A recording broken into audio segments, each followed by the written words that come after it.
The Clacton result involving Nigel Farage for reform is coming shortly. We'll go straight to it as soon as that that announcement begins, that declaration begins. In the studio, of course, my co-presenter and friend Andrew Marr, John Sopel of the Newsagents, Lewis Goodall of the Newsagents, Carol Vorderman is here, LBC presenter, and much else besides, and James Heapy, Conservative here, who's, I think, in a very manful way, taking it on the chin.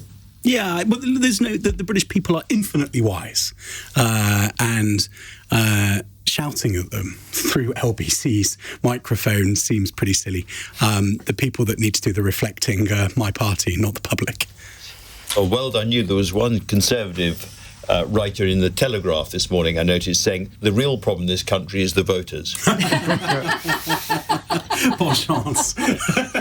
There's the famous American politician who said, the people have spoken, the bastards. Can we say that at 3:20 in the morning? I think I just had Hang on, it's 3:22 in the morning before or after the watershed? Somewhere in between. Yeah, I think it's safe watershed territory. While we're waiting for that Clacton result, a word, Andrew, on Keir Starmer's speech, because it began as a local MP acceptance speech and the pride in the constituency, but then quickly he moved into Prime Minister, didn't he? He has a very sort of limited series of rhetorical devices, as it were, but they're all deeply meant. So when he talks about serving the community and service and public service, he really, really means it. It's not terribly exciting. When he said he's got everybody's back, he'll be Prime Minister, so no doubt his constituents will get a very good service. But he does mean these kind of things. He's a very, very old-fashioned figure in a way. And I think when people say, well, he's not a performer, he's not a rhetorician, and he's not very ideological, is he? I think he's the kind of old-fashioned Labour politician that Jim Callaghan, Dennis Healey, and many more would recognise instinctively. And Ernie Bevan as well. And we have Lewis Goodall has more news. I can tell because he's jumping up and down.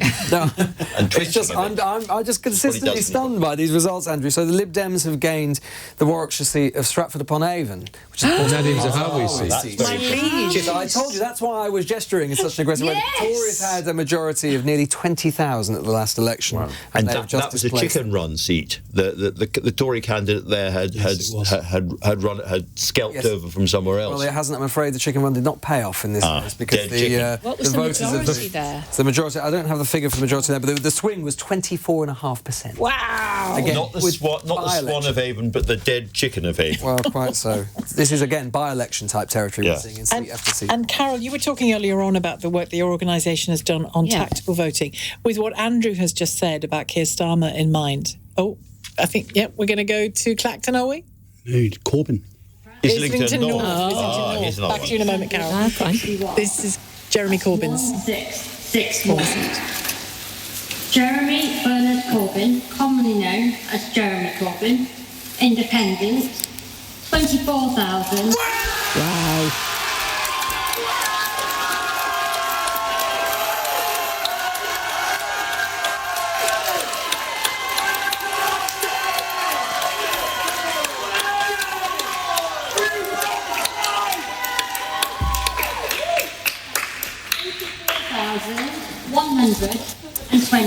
That's 24120. Karen Ann Harries, the Conservative Party candidate, 1,950. 1950. Paul Dominic Jostling, 32. Sheridan Virginia Cates, commonly known as Sheridan Cates, Green Party, 2,660.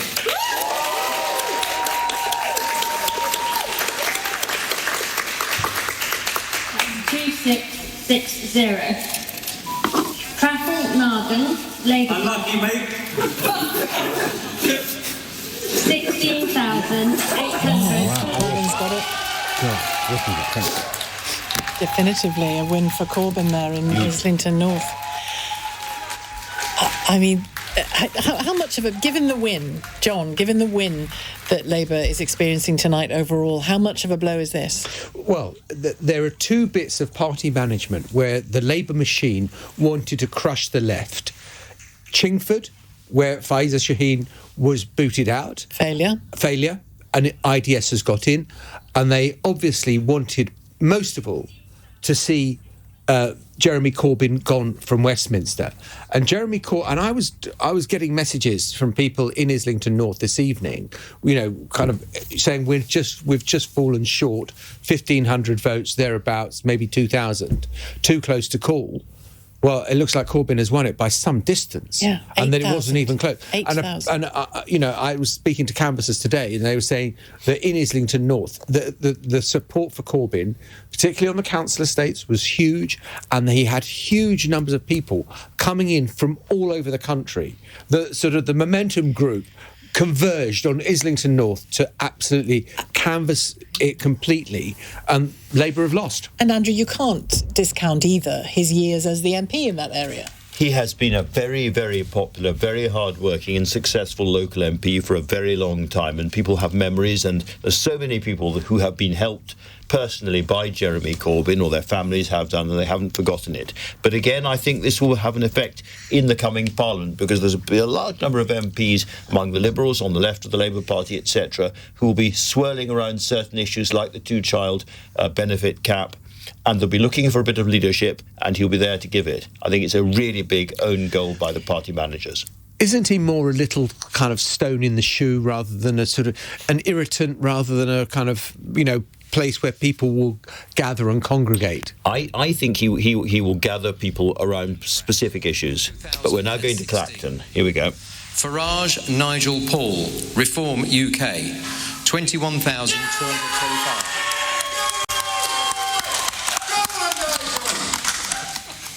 Jameson Craig, Climate Party, 48. Mac Tony, Independent, 317. Osborne Natasha, Green Party, 1,935.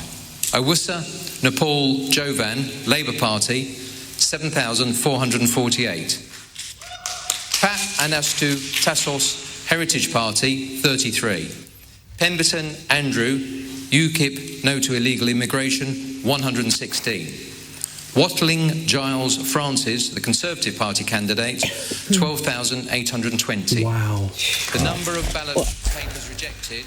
Well, that is a monumental win for Nigel Farage, overturning that Conservative seat there hugely. Let's hear from our reporter there, Henry Riley, who's been there, it feels like for days now, Henry. It does, but I'm still enjoying it.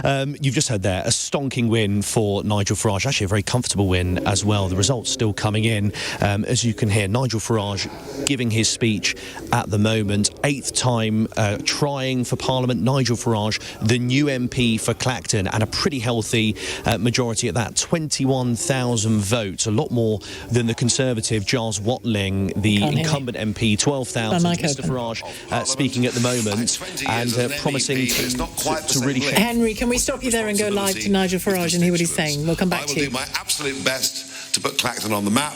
I'll do my best to bring more tourists. I'll do my best to try and bring some private investment.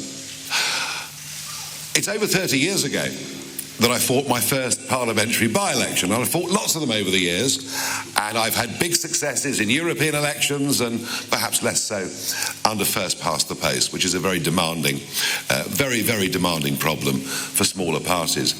I will say this, it's 4 weeks and 3 days since I decided to come out of retirement and throw my hat in the ring. I think what Reform UK has achieved in those just few short weeks is truly extraordinary. Given that we had no money, no branch structure, virtually nothing across the country, we are going to come second in hundreds of constituencies. How many seats we're going to win, I don't know. But to have done this in such a short space of time says something very fundamental is happening.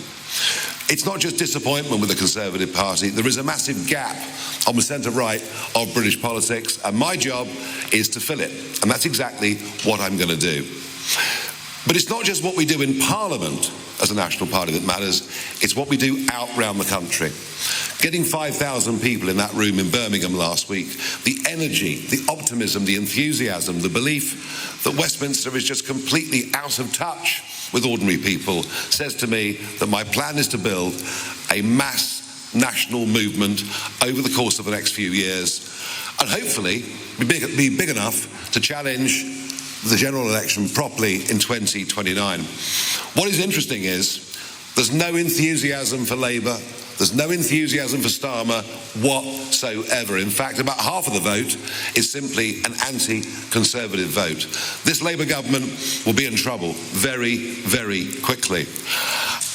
We will now be targeting Labour votes. We're coming for Labour, be in no doubt about that. I want to thank the team that have helped me do this over the last few weeks, my fellow candidates for behaving as impeccably as they have. Believe me, folks, this is just the first step of something that is going to stun all of you. Thank you very much. That's Nigel Farage just ending his speech there to applause, having won the seat in Clacton very decisively. There are some other stunning results coming in at the moment. Jonathan Ashworth, who was a very front and centre element of Labour's campaign, he was a candidate in Leicester South, reportedly lost his seat. Might have been confirmed since I last looked. It has been confirmed, Sheila. Yes, this is a stunning result. By a very small number of votes. By about 1,000 votes or so. So this is Leicester South. Had a majority, Jonathan Ashworth, the Shadow Paymaster General, of 22,000 in 2019. He's been defeated by an independent candidate, Shocker Adam, pulling off a huge upset, running on a Gaza ticket, running on, or rather in opposition to the Labour Party's policy on Gaza, and Keir Starmer in particular. And as we've been talking all night, there are rumours that in Birmingham Ladywood, Shabana Mahmood may suffer the same fate. We've seen in lots of Muslim constituencies or constituencies with big Muslim populations, a clear move in opposition towards independent candidates against the Labour Party. I don't think this is going to be the last upset on this score tonight. Well, we begin to ask ourselves about Wes Streeting up in Enfield, because he's the other person who's been really targeted over Gaza. Now, he's got a huge majority. I think he was completely safe, but I look at this result and I begin to wonder. Not as large as Jonathan Ashworth was, and not as large as Shabana Mahmood. And I think this is what these results, we're seeing lots of odd results tonight. We're seeing an overall pattern, obviously, towards the Labour Party, against the Conservative parties, away from the Conservatives.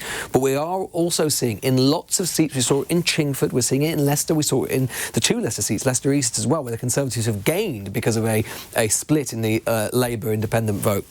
We are seeing the volatility of electorates, and this is a salutary reminder to the Labour Party tonight. Yes, they've won big, but they've done so on a relatively small percentage of the vote, and what the electorate giveth, as the Conservative Party will be able to tell you from 2019, they taketh away very easily. I think this is the night of the great insurgency. I think this is the night of revolt against, the political elite, as it were, and paradoxically, it's going to produce a very, very powerful Labour government who, to many people, will feel like business as usual. But there are some real shocks in the system as well that are taking place, which have, in '97, when Blair won his landslide, it was only Martin Bell in Tatton. In his white suit, yep, beating Neil Hamilton, and it was the whole issue of Tory sleaze and cash for questions and all the rest of it. That was the only kind of upset. We're seeing upsets in all sorts of places, and it underlines the sense in which the kind of great adherence to the two great parties of British politics, of Labour or Conservative, has gone. People are much more willing to just abandon those parties and do what they think is right at any given moment. I just say as well, just in terms of this insurgency, just look at this swing in Clacton. Oh my 45%. 45% from Giles Watling, who was the Conservative MP there, towards Nigel Farage. He's often been mocked, Farage, for trying to get into Parliament so many times and not succeeding. He has succeeded tonight, and as he was saying there, he is going to target relentlessly the Labour Party. It is going to be a big feature of the new Parliament, and Nigel Farage, he's always been a big part of our politics in recent years. He's become an even bigger feature of British politics tonight. A night of huge shocks, the night of the great insurgency, and many more shocks, I suspect, to come.